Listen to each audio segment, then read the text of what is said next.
Congratulations, you just learned what the old school Renaissance is. Now I'm gonna tell you what matters, how it's different from 5th edition. Key difference numero uno. 5e is built to challenge the characters, and OSR systems are built to challenge the players. Now what in the goddamn liberal arts education do you mean by that? I mean, the engine of 5th edition is run entirely through the character sheet. Want to convince that jacked guy to help your party? You better roll persuasion. Want to peer into a dark and scary room? You're not gonna see anything if you fail your perception check. Want to run away from a mob of hellhounds that's chasing you out of that dark and scary room? You better roll athletics or you're not getting out of there. It almost takes you entirely out of the equation. Why think or pay attention when you can just use the character sheet that you built in 69 seconds on D&D Beyond do all the work? And OSR systems strip away this crutch. Instead of relying on rolls to do everything for you, you actually have to pay attention to the environment and what's in your inventory. Want to convince that jacked guy to help your party? You're gonna have to actually convince him. Want to peer into that dark and scary room? Go for it. Your DM should tell you everything that's inside of it. That's fine. Want to run away from that mob of hellhounds that's chasing you out of the dark and scary room? Well, yeah, you can run all you want, but you're gonna have to think of something to stop the hellhounds because they will chase you to the end of the earth. I'm a big fan of this difference, honestly, because it really gives agency back to the players. I mean, think about it. How many times have you had this like awesome plan to like climb onto a troll and stab its eyes out, only for that plan to be completely ruined by a bad athletics or acrobatics check? In OSR systems, if you can think of it, you can do it. Key difference number 2, OSR combat can be a bit of a meat grinder. And old school hardos love it.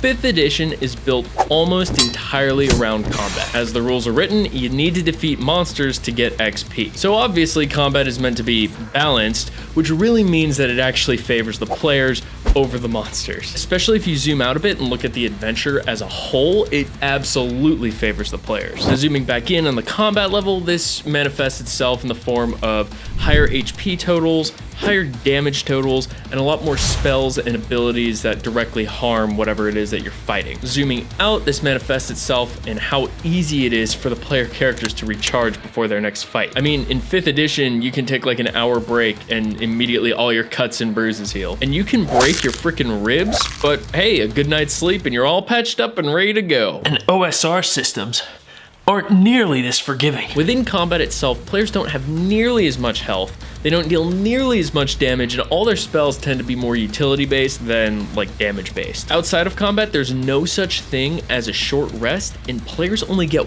1 HP per night's sleep.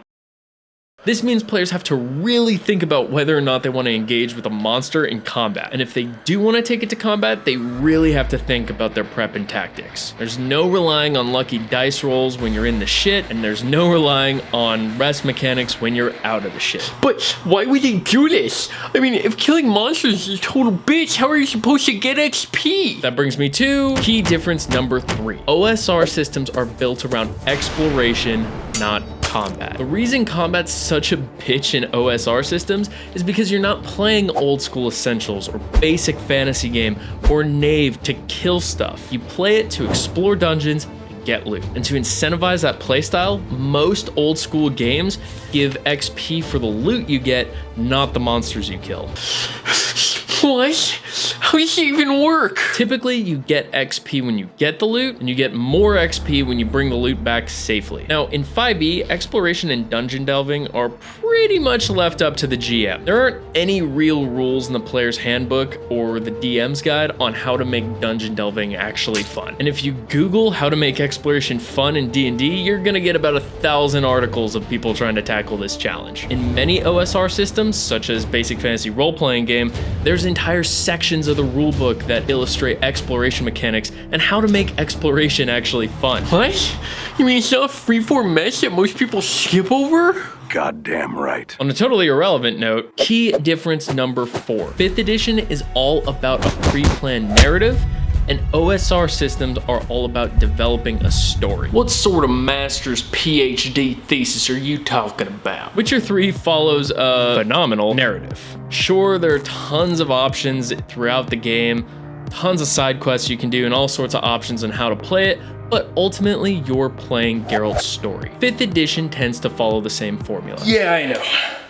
Hashtag not all DMs. But for the most part, your DM has brought you to the table because they want to tell a specific pre-planned story. This can be as basic as a creepy vampire who's obsessed with his brother's wife, or an epic tale cataloging the rise of an ancient draconic evil. Now, on the other hand, Civ has no predetermined narrative. You go in selecting a political entity with the goal of winning the game 12 to 24 consecutive hours later. But as you play this straightforward prompt, stories evolve. For example, those British sons of bitches attacked you randomly and now you're gonna wipe them off the face of the planet. Most OSR systems and modules tend to favor this style of play. For example, the buy-in of what is probably the most popular old school module, Keep on the Borderlands, is literally, here's a keep, here are some caves, go kill shit and get loot. But just like Civ, just because it's a simple premise doesn't mean it's devoid of story. As your players play the game, they're gonna be developing their own stories. Maybe they become good pals with the Goblin Clan in room 32 of the caves and they help them overthrow their bugbear overlords. Or maybe they help foster a cult of kobolds who follow them all around the dungeon, worshiping them as gods. Either way, it's generally agreed upon by DMs who know what they're doing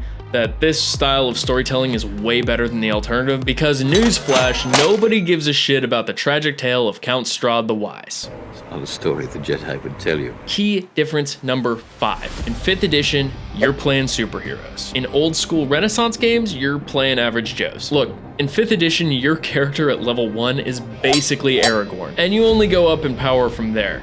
By the time you're level 20, you might as well be a god. In OSR systems, 9 times out of 10, you're starting as Bilbo Baggins at the start of The Hobbit. And by the time your campaign falls apart due to scheduling conflicts, you'll still be playing Bilbo, but just like, you know, in the middle of The Hobbit, maybe like right before the whole scene with Gollum. I don't know. Honestly, this one isn't a huge difference, but 5 differences sounds a lot better than 4 differences. But if you made it to the end of this video and you're thinking, the OSR doesn't really appeal to me, click on this video right here. It illustrates the differences between pretty much the polar opposite system and its differences from 5e. Thanks for watching. Thanks for 100 subs. Later, Gator.